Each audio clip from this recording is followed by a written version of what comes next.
burbler. He's in his element. It's just like nature. It's what we're all about. Wagons ho! Have a look at that! Whoa! Just when they think it's safe to come out. Not an animal! Bang! I guess in the end, that's probably why we all go fishing.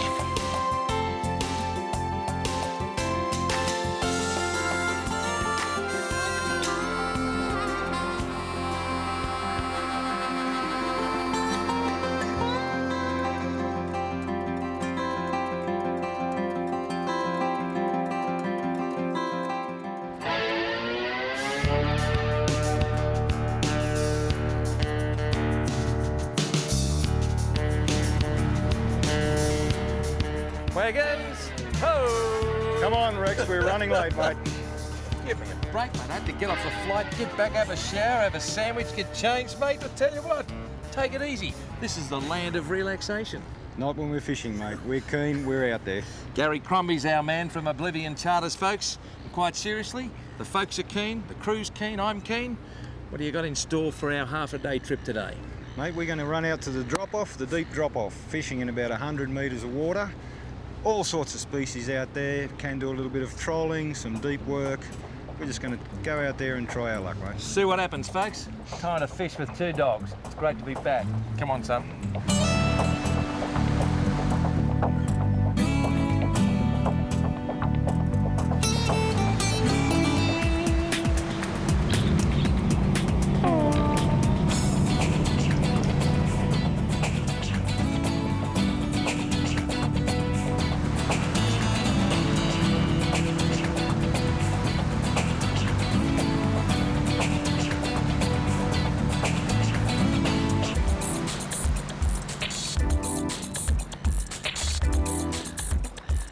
Well, he's got a bit of kick to him.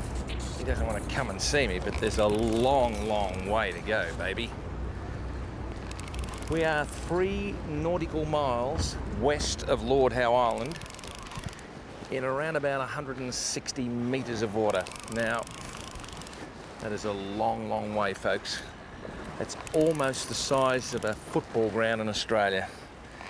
And with a couple of pieces of striped tuna, 4.0 very short shank suicide hooks, and about 40 to 50 grams of lead. We have let our trap down the bottom and something has latched onto it. And Two Dogs Crombie has joined me. And Two Dogs, are you prepared at this stage, about a third of the way up from the bottom, to say what it possibly could be? What possibly could it be? Rex, I think the money might be on a Galapagos whale, a shark, mate, the way it's fighting. Do you? Yep. Do you really? Not much of a tail beat there in your rod tip. No, there's not. Could be something else. You never tell from this depth. It's pretty hard. Well, it's like a lucky dip. You ever a lucky dip as a kid? It's a wonderful way to fish in that sense, mate. You just never know what's going to come up in the end. There's probably 40 or 50 species hanging around down there that we could get today if we're lucky. Yeah. Oh, there's something substantial out there. That's what's on the end of your line, Rex. That's that shark. A shark, is it? Yeah, mate. My goodness me. Galapagos whaler. Is it really? Yep. And does he spend most of his time down the bottom, because he's come up from 160 metres. Look at that. You can see them in 160 metres, you can see them in 3 metres inside there. They're all over the place. Can you really? These guys, they're our most common shark. Would that be the shark we saw down at Ned's Beach with the fish feeding? That's him, just a smaller version. Yeah, well, he's gone. And he's released himself, which He is did, kind of good. and in he a way. bit the hook through. Yep.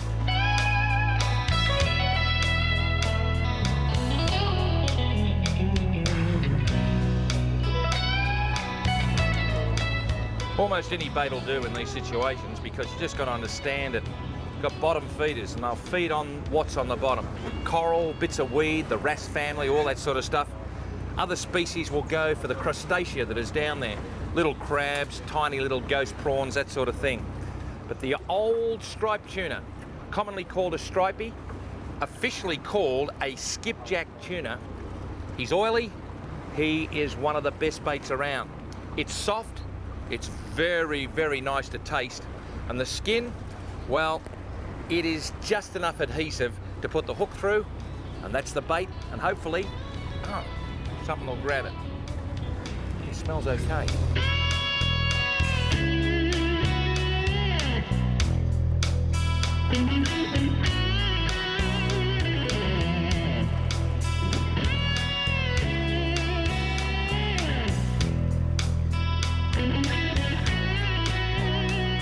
Now, you were telling me over a quiet raspberry cordial last night at Pine Trees that you've actually got fish here that the fisheries say, well done boys, these fish haven't been discovered yet. That is quite amazing.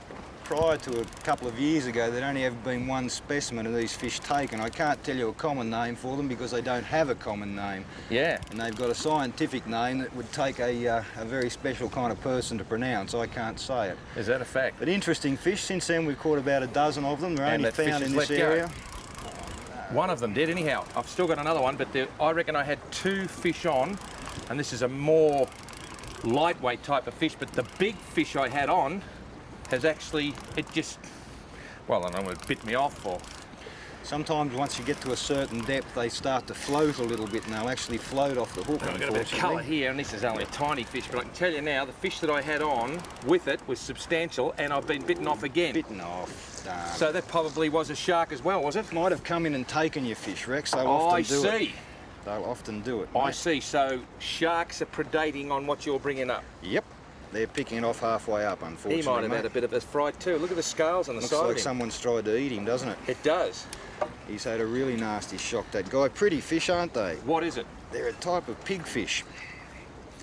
Wrasse species, actually, but they're a type of pigfish, mate. We get a male and a female, very different in colour, but Yeah. the 2 different ones, the male and the female. This is the female, I think. Serious set of choppers, a bit like Dick Emery when he had his show. Schooling fish, too. They swim around in quite large schools down there. Yeah.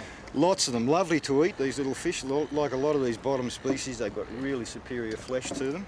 And obviously a shark thought that too because he's eaten one off for you. Yeah. Or you may have had another species on the other hook. It's hard to pick at this stage. Well, But he's there had a you are. nasty scare, that guy, hasn't he? Too right, I tell you what, mate. A pigfish. I've never caught a pigfish before. Sorry about the water on the lens there, Brendan and folks at home. But it's like a lucky dip. You never know what's coming up next. But the law of the land is the same as the law of the sea. Eat or be eaten.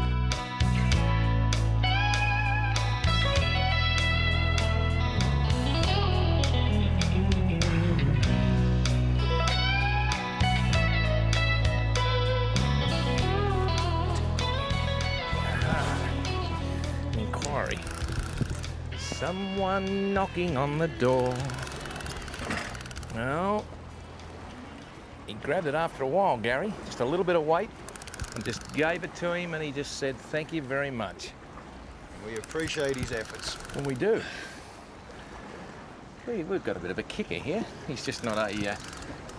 I don't think he's just a big, fat, bottom-dwelling fish that's just coming up to say, "Oh well, I'm going to give up." But he's saying, "Hang on a minute, I don't like this."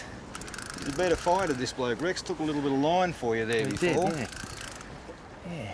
I reckon we might be getting close to a bit of colour on him I soon, reckon Rex. he's coming up to the surface there. We might get a look at him in a minute. It's another shark, That's another mate. shark. Another shark for us. Well, how about that? What an amazing creature in that his swim bladder has come up from an amazing depth of water, and then he comes to the surface and he swims around oh so gracefully and beautifully. Some species have a problem coming up through that depth and the swim bladder pops on them, but sharks can just adapt so well. Yeah. Anywhere, anytime, Look at any that. depth.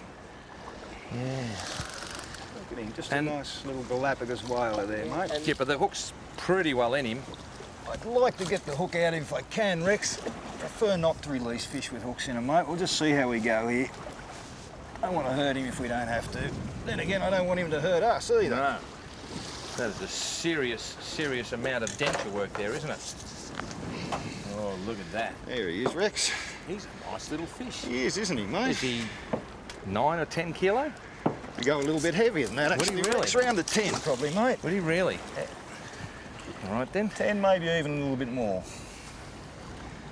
Next time you bring him up, we might show the kids a set of teeth. They're actually quite amazing shark teeth, aren't they? They are. The way they grow in rows and keep replacing themselves, pushing forward and replacing themselves. Thanks, mate. No worries at all, mate. You can get hold of that. There you go. Beautiful. Now, you might just tell us a little bit about what whaler did you call it? Galapagos whaler. Okay. Away you go. Most common shark we catch here. Yeah? 90% of our sharks are these guys. Biggest one you'll see around probably gets to about 8 feet, but it's very rare to see anything above this size. And the dental department. Not very big teeth, but incredibly effective. Yeah. Oops, sorry, mate. Got away from me. That's all right. But very, very effective. And I noticed that they sort of, they went back into his mouth, but they came out when he was getting angry. When they open their mouth to feed, they can almost project the teeth. Yeah. And those big rows of teeth.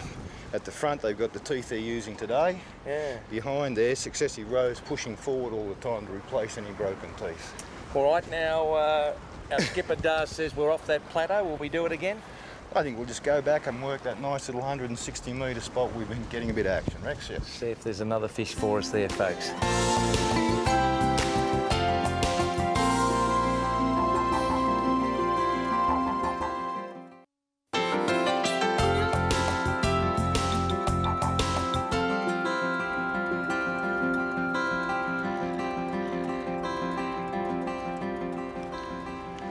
Fully loaded up there.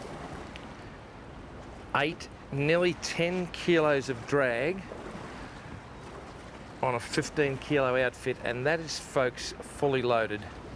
If I put any more pressure on that, I'm going to break the line, and that is what the breaking strain is.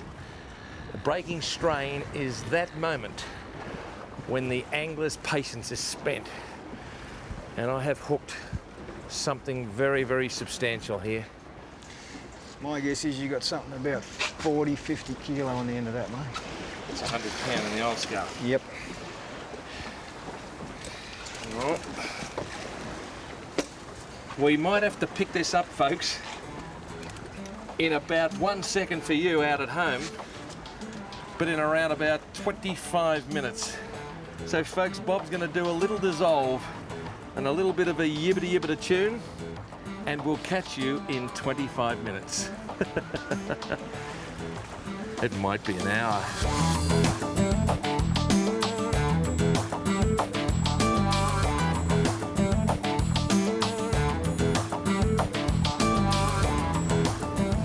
Tad faster, mate, just get us a bit more ahead. I want to get Rex fighting off the stern so we're leading the fish.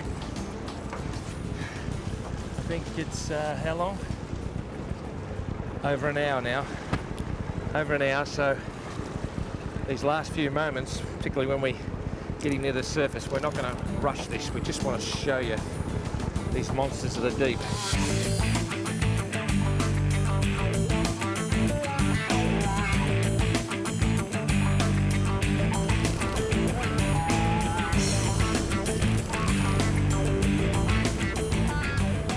Look at that over there. Here he comes. It's a shark, I think.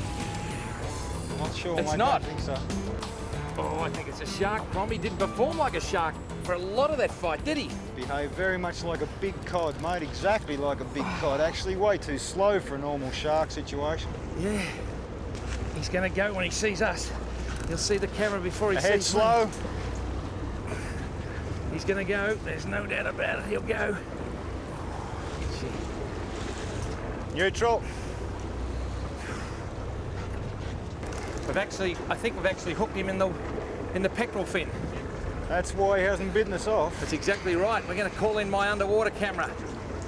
Ivan Longgrass is our cameraman today. Ivan, get in there, son. Neutral.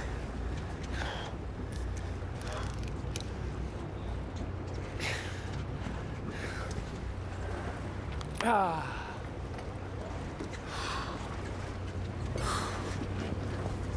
Well done, mate.